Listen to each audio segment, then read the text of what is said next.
I was just going into the old storage room for a bit. No real plan. Just seeing if anything was worth fixing. It's full of forgotten stuff.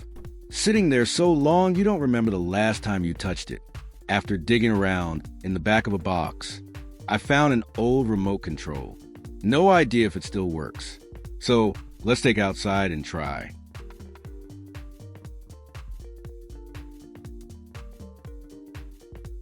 Maybe this remote is already broken. No response when pressing the buttons. Nothing strange on the outside. Just completely silent. Most people would probably put it aside or throw it away, thinking it's not worth fixing anymore. But the truth is, the problem is often something very small. So small that once you notice it, everything can change. And if your remote is having the same issue, don't worry. Let's get started together. I thought the same as everyone else. When a remote doesn't respond, the first thing that almost always comes to mind is dead batteries. It's a familiar assumption, and one that can make us overlook other possibilities. To be sure whether those 2AA batteries are actually drained, I don't like guessing. The simplest way is to use a voltage tester. Just place the batteries in, take a quick look, and you immediately know if they still have power or not. It makes things much clearer. No random battery swapping. No wasting time testing back and forth. Check once. Know exactly what the problem is. Then decide what to do next. The reading on the voltage tester shows that the 2AA batteries inside the remote are perfectly fine. Honestly, that was unexpected. They've been sitting there for so long, yet still have power. So it's clear now the problem isn't the batteries. So it's very likely that the real cause is hiding inside this old remote. From the outside, everything looks fine, but problems like this rarely show themselves at first glance. All it takes is the flat tip of a screwdriver. I start separating the parts, taking this old TV remote apart to see what's really going on inside. Honestly, for anyone who repairs old electronics, this is something you can spot right away. It's not a rare problem, but a very common symptom in remote controls that have been used for years. Using a pencil to shade parts of a remote control circuit may sound simple, but it actually works because of a very clear principle. A pencil core isn't pure lead. It's mostly graphite, a material that can conduct electricity. Not as well as metal, but good enough to improve weak electrical contact. Over years of use, the contact points on a remote circuit board tend to wear down, oxidize slightly, or lose conductivity.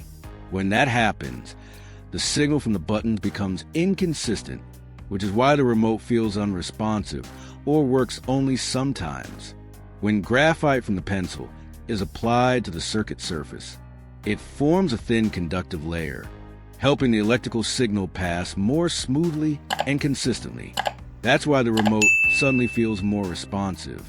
What's interesting is that this isn't a lucky trick. It's a simple way of using material properties correctly to solve a very common problem in old electronics.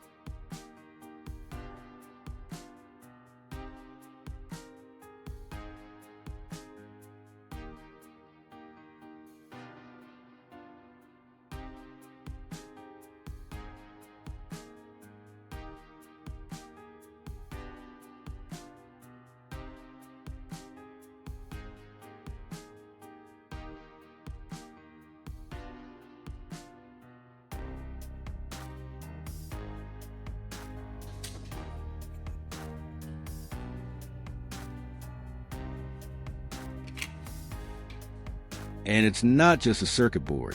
The rubber keypad shouldn't be ignored either. Over time, the contact points under the rubber buttons also lose their ability to conduct signals properly. So the same principle applies here.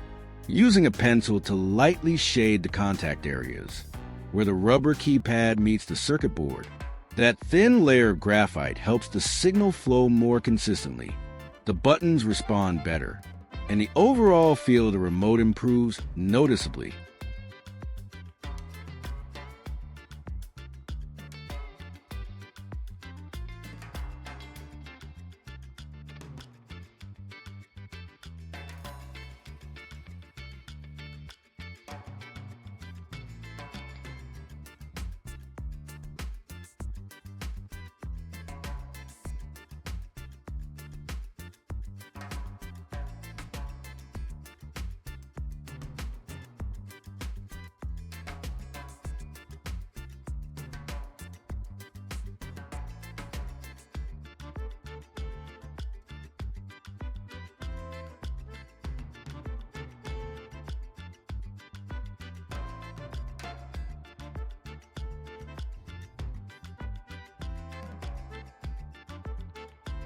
The outer shell of the remote also deserves a quick clean. Nothing too detailed or time-consuming, just enough to make it look decent again. After years of use, dust and grime tend to build up around the buttons without us noticing. This is where a bit of multi-purpose oil and a cotton swab work perfectly together. Fast, simple, and the remote instantly looks and feels better.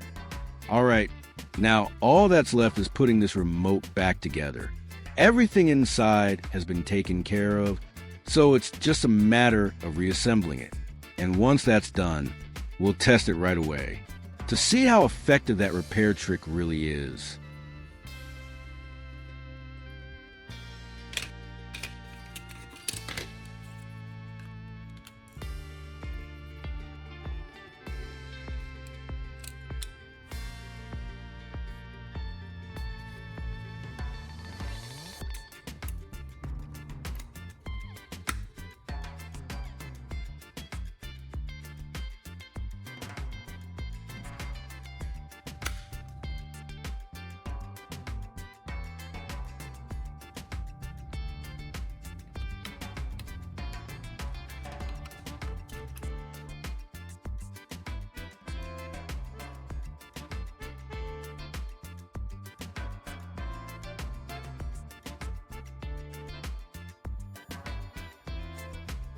It's really responsive now. One press and it works instantly. No more pressing harder, pressing again, or hitting the button over and over with no response. With just a few simple steps, a remote that seemed past its time is now working smoothly again. And the interesting part is, most old devices aren't truly broken. They're just left in use for too long and never fixed the right way. If you found this trick useful, there's a good chance somewhere in your home, a remote control is sitting there waiting for the same kind of revival.